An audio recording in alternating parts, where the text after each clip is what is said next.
don't think we're doing that, but a lot of times we are. And you just have to find time to be alone like Jesus did.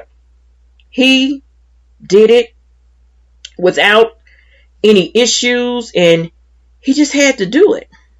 Even when he was walking on the water, Matthew 14, verses 23 to 33 says that as soon as the meal was finished, he insisted that the disciples get in the boat and go on ahead to the other side while he dismissed the people. With the crowd dispersed, he climbed the mountain so he could be by himself and pray. He stayed there alone late into the night. Meanwhile, the boat was far out to sea when the wind came up against them and they were battered by the waves. And about 4 o'clock in the morning, Jesus came toward them walking on the water. They were scared out of their wits. "A ghost," they said, crying in terror. But Jesus was quick to confront them. "Courage, it's me. Don't be afraid." Peter, suddenly bold, said, "Master, if it's really you, call me to come to you on the water." He said, "Come ahead." Jumping out of the boat, Peter walked on the water to Jesus, but when he looked down at the waves churning beneath his feet, he lost his nerve and started to sink. He cried, "Master, save me." And Jesus didn't hesitate. He reached down and grabbed his hand. Then he said, "Faint heart, what got into you?" The two of them climbed into the boat, and the wind died down. The disciples in the boat, having watched the whole thing, worshiped Jesus, saying, "This is it. You are the Son of God for sure." They started believing him because of all the miracles that were happening. And it was because Jesus spent so much time away from them that gave them hope and brought clarity to them that they were worshiping the Son of God. And so you have to find time to be alone in order to prepare your witness, in order for your witness to bring God glory. It's okay to grieve. It's okay to grieve, but grieve with the one that is able to comfort you. The third tip is you have an escape plan when you attend events if they may trigger your grieving. This is really good for the holidays because a lot of times you are grieving and you really don't want to go around the same old people that maybe your loved one used to celebrate the holidays with. And you know, everything is going on and it brings back memories of when you all used to be together. And so you have to have an escape plan when you attend events if they may trigger the memories of your loved one. Jesus did it. He was just a carpenter, right? Mark 6 verses 1 and 2 says, he left there and returned to his hometown. His disciples came along on the Sabbath. He gave a lecture in the meeting place. He made a real hit, impressing everyone. We had no idea he was this good, they said. How did he get so wise all of a sudden? Get such ability? Verses 3 says, but in the next breath, they were cutting him down. He's just a carpenter, Mary's boy. We've known him since he was a kid. We known his brother, James, Justus, Jude, and Simon, and his sisters. Who does he think he is? They tripped over what little they knew about him and fell sprawling, and they never got any further. Verses 4 through 6 says, Jesus told them, a prophet has little honor in his hometown. Among his relatives on the streets he played in as a child, Jesus wasn't able to do much of anything there. He laid hands on a few sick people and he healed them. That's all. He couldn't get over their stubbornness. He left and made a circuit of the other villages, teaching them what they needed to know. Isn't that amazing? And that's what it means to have a plan when you go to your own places, the places that you used to frequent all the time with your families. And then the people there, it's not that they're downgrading you, but they can't believe that you may be as strong as you are because of your faith in God, or your faith in knowing that the person that has gone on to be with God is doing well.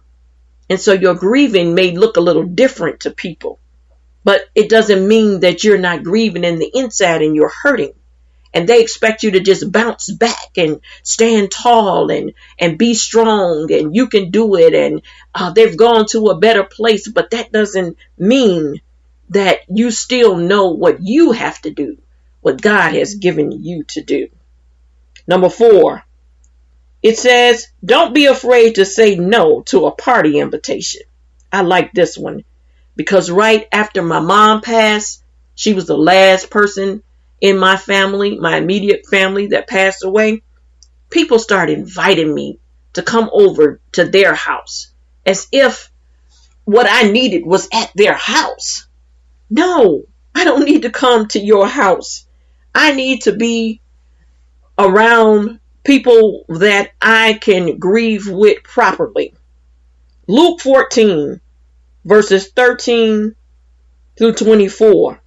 Jesus, it says that, then he turned to the host.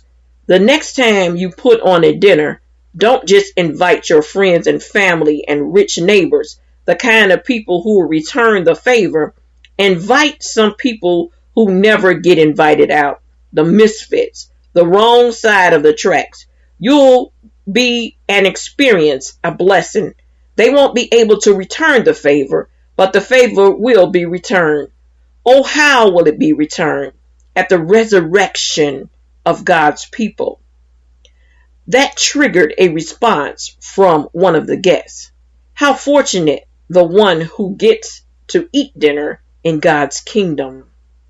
Jesus followed up, yes, for there was once a man who threw a great dinner party and invited many.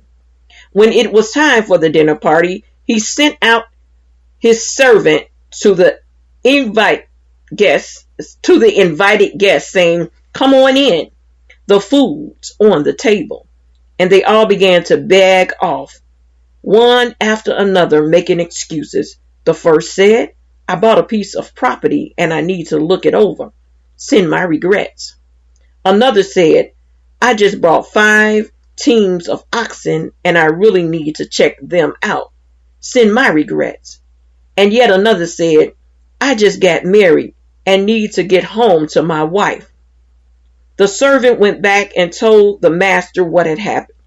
He was outraged and told the servant, quickly get out into the city streets and alleys. Collect all who look like they need a square meal, all the misfits and homeless and wretched, and you can lay your hands on and bring them here. The servant reported back, Master, I did what you commanded, and there's still room. The master said, then go to the country roads. Whoever you find, drag them in. I want my house full. Let me tell you, not one of those originally invited is going to get so much as a bite at my dinner party. Yes, we have to be careful where we go. And it's okay to say no. But know that you are welcome in God's house at all times. He has the table already set for you. Now, when we come back, we'll continue with number 5 through 15. And we're going to allow God to show us how to cope with grief during the holidays. Please enjoy the worship song. There's more from Pastor Deb coming up in a few minutes, right here on WOSDRadio.com.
When was the last time you had a massage? Well, wait no longer.